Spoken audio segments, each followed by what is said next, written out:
Bien, chers frères et sœurs dans le Seigneur, que la grâce et la faveur de notre Seigneur Jésus descendent et demeurent sur chacun et sur chacune de vous. À la demande de certains de nos abonnés, que nous remercions, nous voudrions un peu parler des anges ce soir. Nous voudrions parler de ces êtres spirituels, ces êtres incorporels et ces êtres parfaits qui nous entourent, qui sont toujours avec nous dans notre vie de chaque jour, qui nous accompagnent et nous aident à entrer dans cette intimité avec Dieu et nous aident à entrer dans la relation avec Dieu. Pour commencer, je voudrais faire un rappel à tous ceux qui, contre l'Église, par ignorance ou peut-être par manque d'information, pensent que dans l'Église catholique, nous adorons les anges. Eh bien, j'aimerais vous rappeler que l'adoration n'est réservée qu'à Dieu et Dieu seul. Et notre foi catholique est une foi qui croit en Dieu, le Père, le Fils et le Saint-Esprit. Notre credo confesse notre foi en Dieu un, en trois personnes. Nous croyons à la Sainte Église, nous croyons à un seul baptême, nous croyons à la rémission de péchés, nous croyons à la résurrection des morts et nous croyons à la vie éternelle. Donc comprenez que la foi catholique, c'est une foi qui est basée, qui est bâtie sur Dieu, un seul Dieu en trois personnes, le Père, le Fils et l'Esprit Saint. Voilà pour commencer. Ensuite, nous savons que Dieu a mis sur notre chemin, Dieu met toujours sur notre route des éléments, des personnes, des créatures, des êtres pour nous aider à cheminer, pour nous aider à aller vers lui. Le dessein de Dieu pour nous, c'est un dessein de bonheur. Dieu veut nous sauver et Dieu a mis tout en œuvre pour nous sauver. Dieu a mis tout en place pour nous sauver. Et parmi les éléments que Dieu a mis sur notre route et qu'il met chaque jour sur notre route pour nous sauver, il y a les anges. Ces êtres sont envoyés par Dieu pour être avec nous, pour nous servir et pour continuer de nous pousser, de nous tenir sur cette marche vers la vie éternelle. Les archanges que nous avons fêtés la fois passée, Michael, Gabriel et Raphaël, sont des exemples parlants de cette présence permanente de Dieu, de cette présence permanente du soutien de Dieu pour nous. Le rôle des archanges est un peu comme le rôle des lunettes solaires. Chers frères et sœurs, vous savez, nous sommes des êtres faibles, nous sommes des êtres pécheurs, nous sommes des êtres imparfaits. Et nous nous sentons parfois écrasés par la grandeur de l'amour de Dieu, par la grandeur du pardon de Dieu, par la grandeur de la compassion de Dieu. Nous avons de la peine à regarder directement cette grandeur. Nous avons de la peine à contempler directement cet amour. Nous tombons toujours face contre terre. Devant Dieu, nous sommes en adoration. Nous sommes dans une attitude, dans une position telle que nous ne pouvons pas le regarder directement.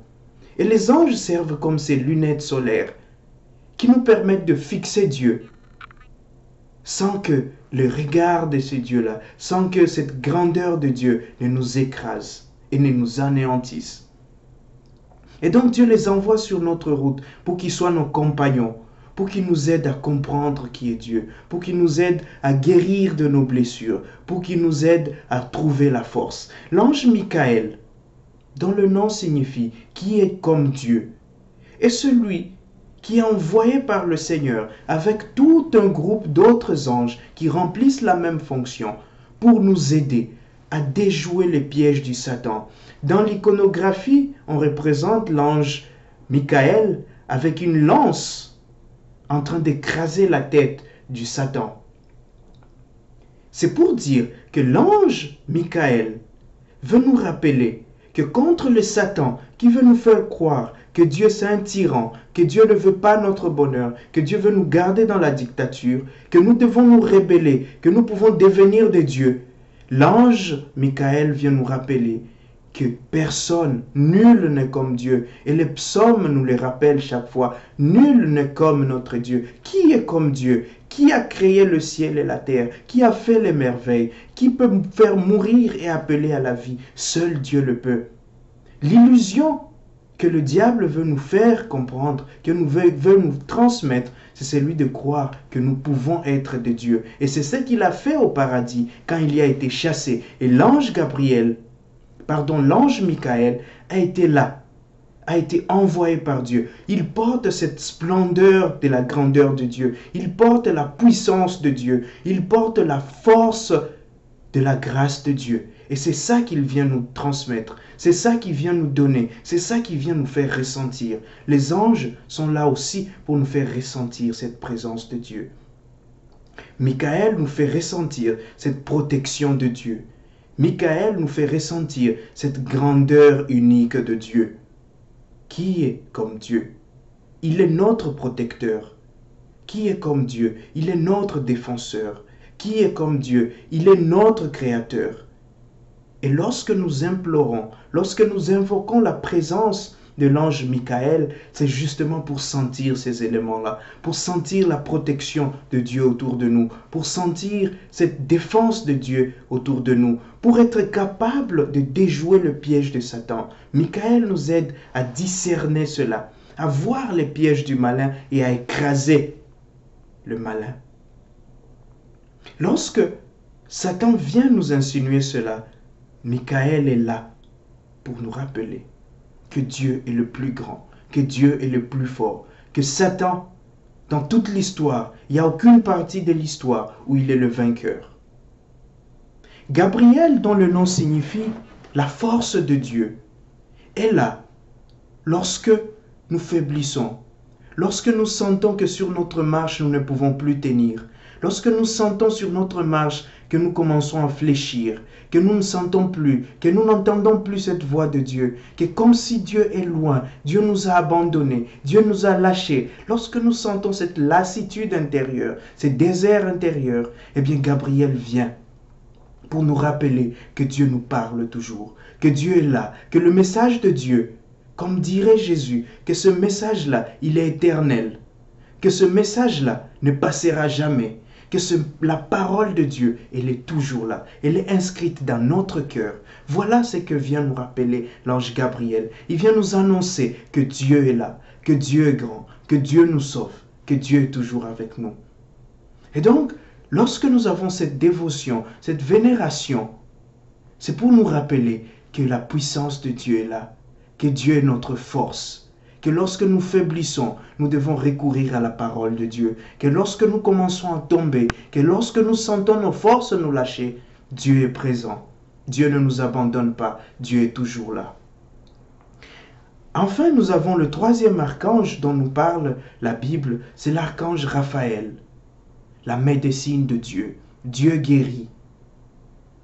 Nous avons blessé et nous sommes blessés. Nous portons des blessures en nous. Nous portons des malheurs en nous. Nous portons le péché en nous. Le péché qui nous a blessés, qui nous a meurtris. Et le péché qui nous tue. La présence de l'ange Raphaël nous rappelle que Dieu nous guérit. Dieu fait tomber les écailles du mensonge. Dieu fait tomber les écailles de la jalousie. Dieu fait tomber les écailles du ressentiment de nos yeux pour que nous puissions contempler sa bonté, pour que nous puissions contempler sa miséricorde, pour que nous puissions voir sa force, pour que nous puissions sentir sa présence. Il vient nous guérir, guérir notre cœur et guérir notre corps. Il vient redonner vie à tout ce qui est mort en nous. Et la présence de l'ange Raphaël vient pour faire ressentir cela, pour faire ressurgir cela, pour rendre cela visible aux yeux des hommes. Et donc, les anges du Seigneur sont là pour notre service. Lorsque nous nous sentons faibles, demandons leur service. Lorsque nous sentons que nous sommes malades, que nous n'en pouvons plus, demandons leur service. Lorsque notre couple est en difficulté, appelons l'ange Raphaël. Parce qu'il va amener cette unité, il va amener cette puissance de Dieu qui chasse le démon de couple, qui chasse le démon de la discorde, qui chasse le démon qui détruise le couple. Et lorsque nous sentons que nous n'arrivons pas à discerner, que nous n'arrivons pas à voir clair, que nous avons peur, appelons l'ange Michael, qui vient avec cette puissance, cette grandeur de Dieu. Et donc, ces archanges, comme tous les autres anges, ils sont toujours là. Ils ont été créés pour louer, pour révérer, pour servir Dieu. Et Dieu les a mis à notre service. Parce que nous avons été créés à l'image et à la ressemblance de Dieu. N'oublions jamais cela. Les anges n'ont pas été créés à l'image et à la ressemblance de Dieu. Nous, si. Et ces anges de Dieu sont au service de nous, pour que nous puissions toujours ressembler à ces dieux, pour que nous puissions toujours être l'image et la ressemblance de Dieu. Quelle grandeur, quelle merveille. Et tout ceci, je l'ai découvert et j'ai commencé à l'expérimenter dans ma vie à travers une personne merveilleuse qui m'a fait découvrir en effet cette présence des anges, cette action des anges, le travail que les anges font autour de nous. J'ai rencontré Madame Angèle Touré. C'est une femme qui est formidable. C'est une femme dont la dévotion aux anges, dont la capacité de connexion avec son ange gardien, avec les anges du ciel, font d'elle quelqu'un de ressources. Et je lui dis merci pour cela, parce que j'ai découvert que plus jamais je n'aurai peur, que plus jamais je ne serai dans des difficultés de discernement, qu'il y a des personnes autour de moi, comme dirait Jésus, qu'il y a des légions d'anges qui sont là en faction, qui n'attendent que mon commandement pour me défendre, qui n'attendent que mon commandement pour me guérir, qui n'attendent que mon commandement pour annoncer la bonne nouvelle. Voilà ce que je voudrais dire par cette vidéo. Voilà ce que je voudrais que nous puissions apprendre à travers cela. Et donc ces personnes, ces êtres célestes qui sont autour de nous, nous ne les adorons pas parce qu'eux-mêmes adorent Dieu. Les anges adorent Dieu. Nous vénérons les anges, c'est-à-dire nous avons un respect pour les anges. Nous avons une sorte de révérence pour les anges, pour ce qu'ils sont, des êtres qui sont toujours devant Dieu, qui contemplent directement la grandeur de Dieu, qui contemplent directement la face de Dieu et qui nous font ressentir au fait cela. Et dans l'église, pendant la messe, nous implorons, nous appelons toutes ces personnes, tous ces êtres célestes à venir se joindre à nous pour chanter la louange de Dieu. Nous appelons les anges et la cour céleste pour qu'ensemble nous puissions chanter la gloire de Dieu. Parce que eux, ils chantent cette gloire chaque jour, à tout moment. Et c'est avec eux, en nous unissant à eux, que nous pouvons chanter cela. Une autre chose que je voudrais rappeler, les anges sont des êtres incorporels. Les anges n'ont pas de sexe, comme on dirait.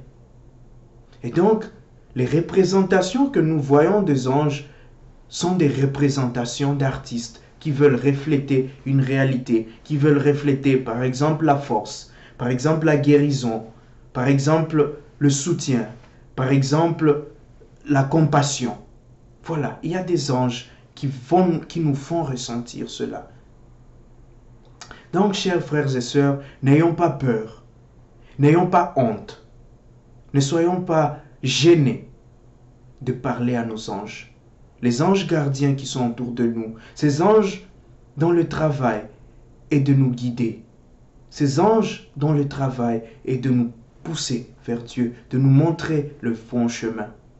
Et n'oublions pas que comme il y a des anges de lumière, il y a aussi les anges des ténèbres. Il y a aussi les anges qui nous suggèrent des choses qui nous mènent vers le mal. Il y a les anges qui nous suggèrent des choses qui nous mènent à notre perdition. Et lorsque nous prenons le chemin de ces anges-là, ce chemin n'est jamais un chemin de bonheur. Nous ne ressentirons jamais le bonheur. Nous n'avons pas la paix du cœur. Nous n'avons pas ce calme intérieur que nous ressentons lorsque nous sommes conduits par les anges de lumière. Quand nous venons à la lumière, nous ressentons plus de paix, plus de joie, plus de tranquillité intérieure. Que le Seigneur nous donne la grâce de sentir cette présence angélique autour de nous. Que le Seigneur nous donne la grâce d'entrer en dialogue, surtout avec nos anges gardiens, d'être de compagnons de route avec ces anges, d'être de compagnons de route avec ces êtres que le Seigneur met sur notre chemin chaque jour pour nous servir et pour nous apprendre à davantage le connaître, à davantage contempler sa gloire. Que chaque jour de notre vie, nous soyons capables de les découvrir et de les vénérer. Et que par eux, à travers leur exemple, nous puissions apprendre à adorer Dieu, à louer Dieu, à glorifier Dieu. Que le Seigneur nous en donne la grâce aujourd'hui et tous les jours. Amen.